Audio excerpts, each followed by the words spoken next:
하나님께서는 새 역사를 창조해 가실 때 언제나 주의 몸된 교회와 성도들을 통해서 이루어 가신다고 말씀했습니다. 그리고 이러한 하나님의 새 역사의 기수가 되고 동참자가 되기 위해서는 먼저 우리들 자신이 하나님의 새 영을 받은 공동체가 되어야 한다고 말씀했습니다. 그리고 무엇보다도 지금도 살아 역사하시는 하나님에 대한 깊은 이해와 경험이 필요하다고 말씀했습니다. 두 번째로는 신학적인 이해가 정립되어야 한다고 했습니다. 많은 크리스찬 중에는 모든 것을 제 힘으로 해야 한다고 생각하는 율법주의 사상에 빠진 분이 있다고 했습니다. 그런가 하면 모든 것을 하나님께 전가시키고 자기가 져야 할 책임을 회피하는 사람들도 있다고 말했습니다. 그러므로 하나님께서 우리에게 주시는 무수한 창조적 기회를 상실하는 사람이 있다고 했습니다. 그러나 하나님께서는 우리가 하나님의 새 역사의 동반자가 될 때, 동력자가 될 때에 우리를 들어서 하나님의 새 역사를 이루어 가신다고 했습니다. 세 번째로 특별히 큰 믿음을 가진 성도들을 통해서 하나님께서는 새 역사를 이루어 가신다고 말씀했습니다. 오늘도 계속해서 창조적인 공동체, 창조적인 삶을 살아가기 위해서는 어떠한 공동체가 되어야 하고 어떠한 삶을 살아야 할 것인가, 이런 말씀에 관해서 같이 묵상을 해보려고 합니다. 먼저 창조적인 공동체가 되고 창조적인 삶을 살아가기 위해서는 우리 앞에 부닥치는 문제를 하나의 기회로, an opportunity로 삼을 수 있는 믿음과 용기와 슬기가 있어야 합니다. 세상에는 세 종류의 사람이 있다, 이렇게 말해 볼 수 있습니다.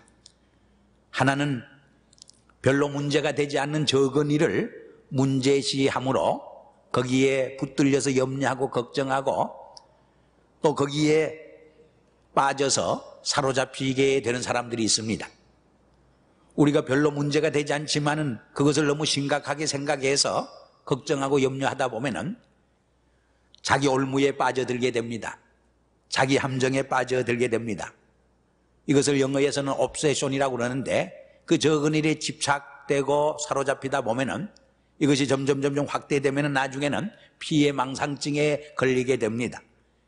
그래서 누가 나를 해롭게 하지 않을까, 누가 나를 죽이려고 하지 않는가 하는 피해망상증에 걸려 살아가는 사람들을 봅니다.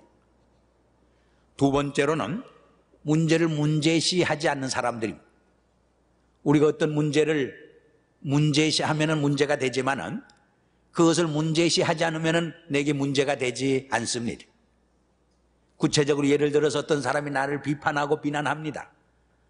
그것을 문제로 삼고 문제시하면 내게 큰 문제가 됩니다. 그러나 그것을 문제시하지 아니하고 무시해버리면 그것이 나에게 문제가 되지 않습니다. 어떤 사람이 나를 욕합니다. 그것을 욕으로 받아들일 적에 그것이 내게 욕이 됩니다. 그러나 그 욕을 내가 받아들이지 않으면 욕하는 사람만이 입이 아프고 시간 낭비하게 되고 정력을 소모하게 되고 많은 재물을 소비하게 됩니다. 이것이 아마 첫 번째 케이스보다 우리가 문제에 부닥칠 적에 이끌어갈 수 있는, 직면할 수 있는 보다 좋은 자세라, 이렇게 말할 수 있습니다. 세 번째로는 문제에 직면하게 될 적에 그 문제를 창조적인 기회로 포착하는 사람들입니다. 우리가 문제를 문제시 않을 때 문제가 되지 않는 것이 사실입니다.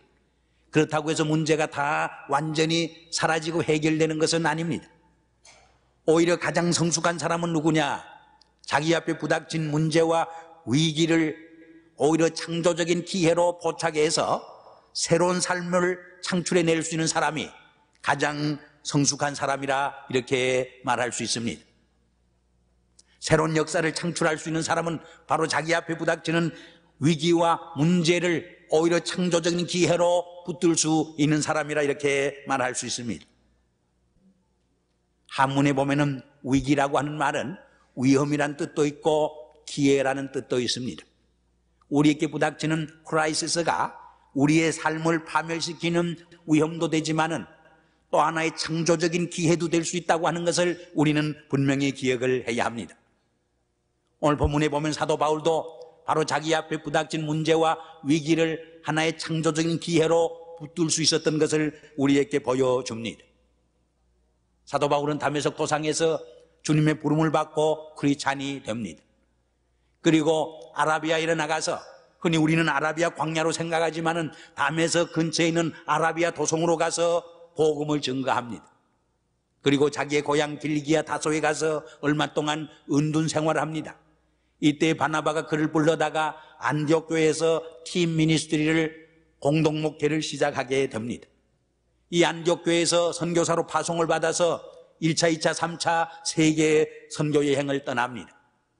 이렇게 선교 여행을 하고 왔을 적에 사람들이 박수갈채를 보낸 것이 아닙니다. 오히려 동족 유대인들이 그를 모함하고 중상모략해서 고소를 하게 된 것입니다. 그래서 법정에 섭니다. 5차례의 재판을 받습니다. 마지막 아그리빠 왕 앞에서 재판을 받을 때였습니다. 베스도 총독이 그의 죄를 아무리 살펴봤지만은 죄가 없습니다. 그래서 아그리빠 왕 앞에 마지막으로 신문할 수 있는 기회를 허락해 주었습니다. 그때 사도 바울은 이 기회야말로 최상의 기회다, 하나님께서 내게 주신 최상의 오포추니티로 포착하고 아그리빠 왕과 모든 신하들에게 복음을 증가할 수 있는 기회로 삼아가지고 정성을 다해서 심혈을 기울여서 예수 그리스도의 복음을 힘차게 증가하게 됩니다. 베스도 총독이 그 말을 듣다가 바울아, 내가 미쳤구나, 내 말은 학문이 너를 미치게 하는구나 소리치게 됩니다. 영어 성경에 보면 he shouted, 어떤 성경에는 he said with a loud voice, you are out of your mind, your great learning is driving you mad. 너를 미치게 하는구나, 내 많은 학문이 너를 미치게 한다고 질책을 합니다. 그때 사도 바울이 뭐라고 대답을 합니까? 내가 미친 것이 아닙니다. I am not mad. What I'm saying is true and reasonable. 내가 말하는 것은 사실이요 가장 합당한 말입니다. 그렇게 외치게 됩니다. 그리고 아그리빠 왕과 모든 신하들을 향하여서 내가 결박된 것 외에는 여러분도 나처럼 하나님의 구원에 동참하는 축복이 있기를 바란다고 호소하는 장면을 읽을 수가 있습니다. 뿐만 아니라 그는 한 걸음 더 나가서 로마의 시민권을 가지고 있다는 이유를 들어서 로마에게까지 가서 복음 전하기를 원합니다. 그가 해방되고 자유함을 얻기 위해서 그렇게 한 것이 아닙니다. 그 당시 로마는 세계의 수도였습니다. 모든 길은 로마로 통한다는 말이 있었습니다. 이 로마를 복음할 적에 온 세계를 복음할 수 있다고 하는 큰 비전을 가지고 로마에 가기를 원했던 것입니다. 그가 로마에 가서 재판을 받는 것은 결국 복음이 재판을 받는 것을 의미하는데, 복음이 재판을 받는다는 것이 구체적으로 무엇을 의미합니까?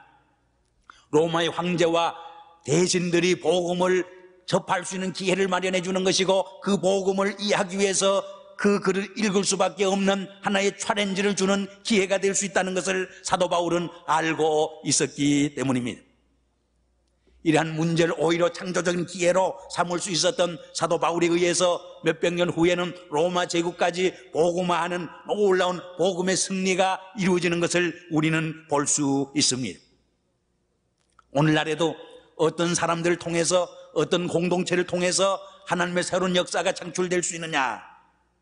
바로 우리 앞에 부닥치는 문제와 위기를 창조적인 오포추니티로 붙들 수 있는 사람들에 의해서 하나님의 새로운 역사는 창조될 수 있다고 하는 사실입니다.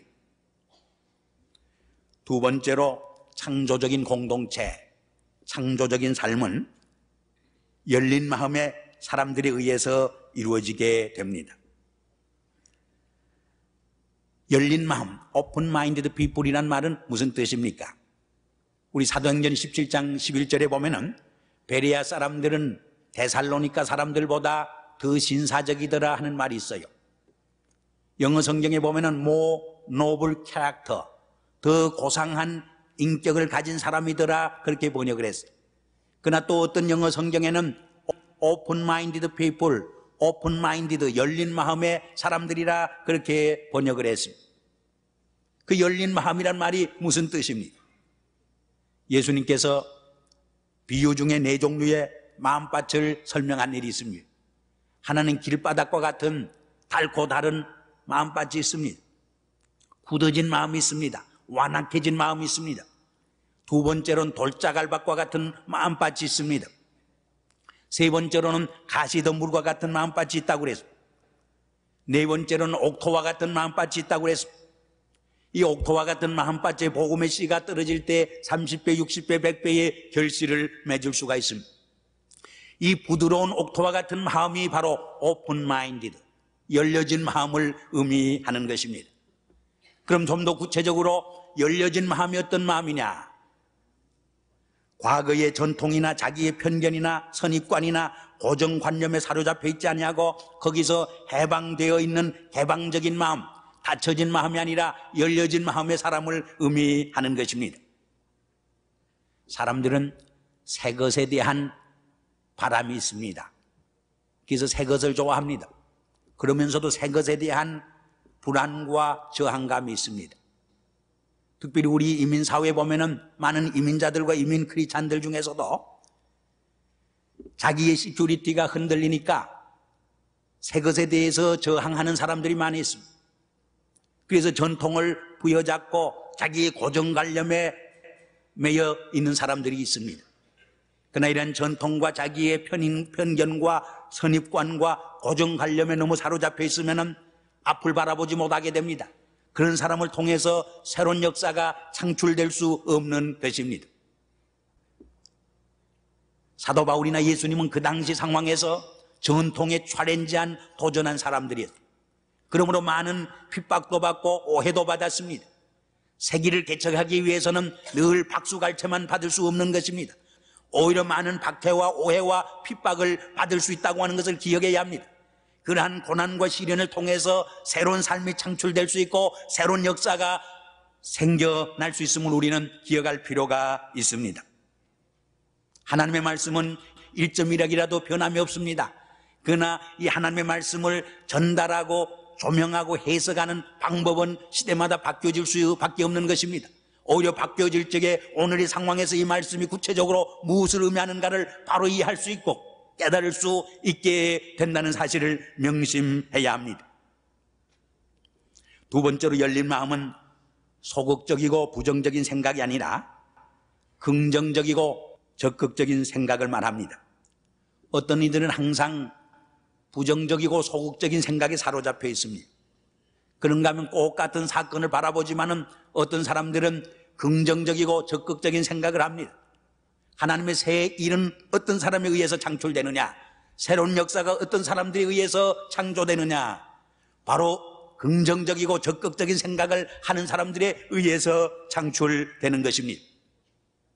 하늘이 무너지는 막다른 골목에 부딪혀도 자, 용기를 가지고 한번 해봅시다.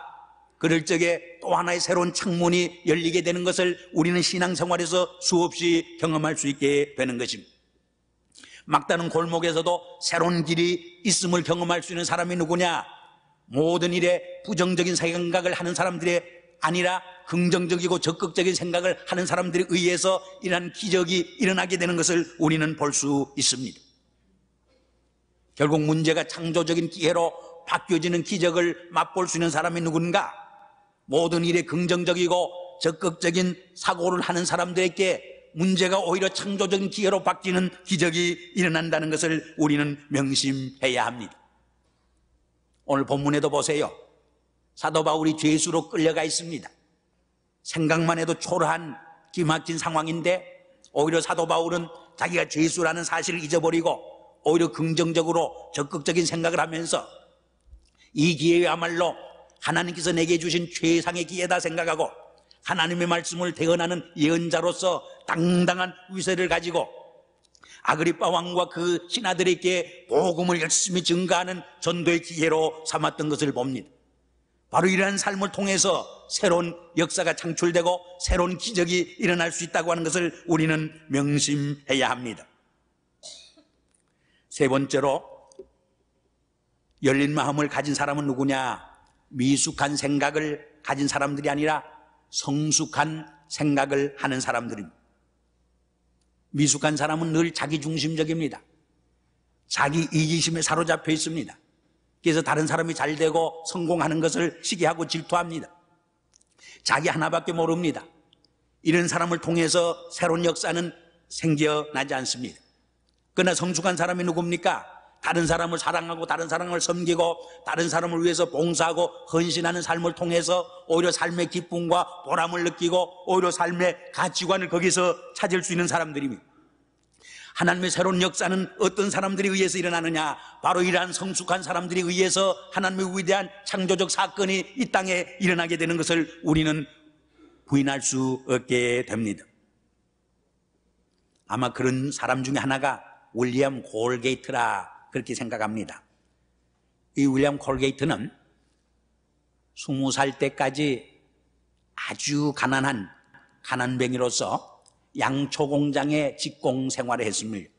그러나 하도 믿음이 좋고 성실하니까 얼마의 자본을 모아서 자기 사업을 시작할 수 있게 되었습니다. 그래서 목사님을 찾아가서 상담을 했습니다. 그 목사님이 그렇게 조언을 했습니다. 50%의 주식은 하나님께 바쳐서 하나님의 선교 사업과 사회 사업과 이웃을 위해서 봉사하고 기여할 수 있는 기업가가 되라고 축복해 주었습니다. 너무 순진한 그는 그대로 순종했습니다. 그래서 열심히 일을 했더니 양초 공장과 비누 공장이 얼마나 사업이 잘 됐는지 날마다 번성해 갔습니다. 뉴욕에서 최초로 미국에서 손님들에게 배달하는 서비스를 시작한 것이 바로 윌리엄 콜게이트였습니다. 1820년에는 콜게이트라고 하는 치약을 만들어서 미국 사회에 선풍을 불러일으켰습니다. 그래서 미국의 성서공회를 돕고 신학교를 도왔습니다. 한 걸음 더 나가서 콜게이트 유니버시티 대학을 세워가지고 많은 인물과 인재를 양성하기 시작을 했습니다. 그를 통해서 수많은 인물이 인재가 양성될 수 있었습니다. 그것은 자기 하나만을 생각하는 미숙한 삶이 아니라 다른 사람을 섬기고 인물을 키우는 거기에서 삶의 기쁨과 보람을 느낄 수 있었던 그의 성숙한 삶을 통해서 그러한 위대한 사건이 일어날 수 있었던 것을 우리는 기억을 해야 합니다. 사랑하는 성도 여러분, 오늘 우리가 이 땅에서 살아가야 할 삶의 목표가 어디에 있습니까?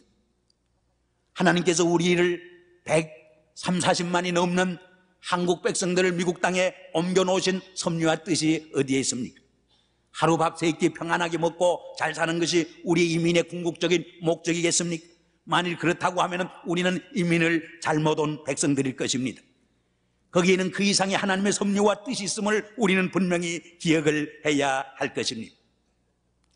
이 점에서 마지막으로 저는 기독교 문화와 기독교 복음의 빛은 히브리 문화와 헬레니즘이 마주치는 곳에서 일어났던 것을 상기시키면서 오늘 우리의 상황 속에서 우리가 정말 창조적인 소수 백성으로서 살아가야 할 길이 무엇인가를 조명해 보려고 합니다. 사실 기독교 역사를 가만히 살펴보면 히브리주의와 헬레니즘이 마주치는 그 접목에서 복음의 빛으로 조명해보고 제3의 기독교 문화와 기독교의 가치관을 창출해냄으로써 지난 2000년간 기독교 가치관이 기독교의 역사가 인류 역사를 지배한 것을 우리는 볼 수 있습니다. 이것을 누가 했느냐? 바로 이민자 사도 바울과 이민교회 안디옥 교회를 위시해서 많은 이민교회가 일을 감당해왔던 것을 우리는 볼 수 있습니다. 여기서 우리에게 주는 귀한 교훈이 있는 줄 압니다. 지난 20년 혹은 30년 동안 우리 한국 이민자들이 경제적으로 사회적으로 많이 안정되어 있습니다. 그러나 오히려 최근에 보면은 이곳 사회에서 일어나는 폭력과 여러 가지 마약과 그리고 도덕적 윤리적 부패에 그대로 물들어가는 교민 사회를 봅니다. 이렇게 될 때 우리는 이 땅에서 정말 창조적인 소수자의 사명과 역할을 감당할 수 없는 것입니다. 오히려 동양 문화와 서양 문화를 우리는 접목시켜서 복음의 빛으로 조명해서 제3의 교포 이민 문화와 이민의 가치관을 우리들이 창출해낼 수 있을 적에 어두운 미국 사회에 복음의 빛을 밝힐 수 있는, 오히려 무너져가고 허물어져가는 미국 사회를 다시 불러일으킬 수 있는 새로운 창조적인 사명을 감당할 수 있게 된다고 말씀드리고 싶습니다. 며칠 전에 일본 경제신문이 각국 나라의 인구 구조와 경제 구조를 분석한 가운데 그런 말 한 것을 읽어봤습니다. 한국은 한참 피 끓는 23살의 청년이고, 일본은 37세에 성숙기에 건강을 과시하는 연령에 있고, 미국은 49세에 노년기에 접어들고 있고, 영국은 52세에 이제는 환갑을 바라보는 정말 노인에 처해 있다, 그런 글이었습니다. 저는 그걸 읽으면서 우리 이민사회의 연령이 몇 살쯤 되었을까 그런 질문을 해봤습니다. 분명히 아직도 20세의 젊은 연령층이 우리 이민사회라고 말씀드리지 않을 수 없습니다. 이러한 젊은 우리 이민사회가 큰 비전과 꿈을 가지고 정말 새로운 제3의 문화를 창출할 수 있을 적에 결코 부끄럽지 않은 이민의 역사를 이 땅에서 펼쳐가게 될 것입니다. 독일 이민 같은 유대인의 이민 역사를 살펴보면 1세들은 돈 벌기에 혈안이 되어 있었습니다. 돈밖에 몰랐습니다. 그러나 2세들은 독일 문화에 동화되어 갔습니다. 그러나 3세들은 2세들을 비평하면서 히브리 문화의 뿌리를 되찾는 운동과 함께 그 기독교 정신과 유대주의로 조명하면서 소위 주이시 저음은 컬처와 가치관을 형성해 갔습니다. 그래서 독일의 문화, 정치, 경제, 사회 모든 분야에서 리더십을 발휘하면서 오히려 독일 사회를 이끌어가는 하나의 힘의 원동력을 구성하게 되는 것을 봅니다. 오히려 그것이 심하자 히틀러가 반발해서 주이시들을 학살하는 학살 사건이 일어나긴 합니다만, 사랑하는 성도 여러분, 우리가 이 땅에서 펼쳐가야 할 내일의 청사진이 무엇입니까? 우리가 새로운 미래를 창출해내고 새로운 역사를 창출하는 창조적인 소수족이 되고 창조적인 공동체가 되기 위해서는 먼저 우리가 우리 앞에 부닥치는 모든 문제를 창조의 기회로 붙들 수 있는 용기와 지혜와 믿음을 가져야 합니다. 과거지향적인 폐쇄된 마음을 떠나서 미래지향적인 열린 마음으로 우리 앞에 전개되는 모든 사건에 임할 수 있어야 합니다. 무엇보다도 우리가 처한 상황 속에서 동양문화와 서양문화를 종합해서 복음의 빛아래 조명해서 새로운 제3의 문화를 창출해낼 수 있는 삶을 살아갈 때에 우리는 어두운 인미국 사회에 새로운 광명의 빛을 발휘할 수 있는 소수민족이 될 줄 믿습니다. 이러한 사명을 위해서 우리를 불러주셨고 우리가 여기 현존한다는 것을 다시 한번 확인할 때 우리는 부끄럽지 않은 삶을 살게 될 줄 믿습니다. 기도하시겠습니다. 아버지 하나님, 하나님께서 지난 20, 30년 동안에 130만 명이라고 하는 많은 한국 백성들을 이 땅에 불러주시면 하나님께서 우리를 통해서 이루시고자 하는 섭리와 뜻이 있는 줄 압니다. 이러한 하나님의 부름에 응할 수 있는 저희들이 되게 해주시고 우리를 통해서 하나님의 새로운 역사가 이 땅에 창출될 수 있도록 책임적인 크리스찬이 될 수 있도록 성령으로 우리를 지체해 주시고 성령으로 우리를 감동시켜 주시고 성령으로 우리를 이끌어 주시옵소서. 예수 그리스도 이름으로 감사하며 기도드리옵나이다. 아멘.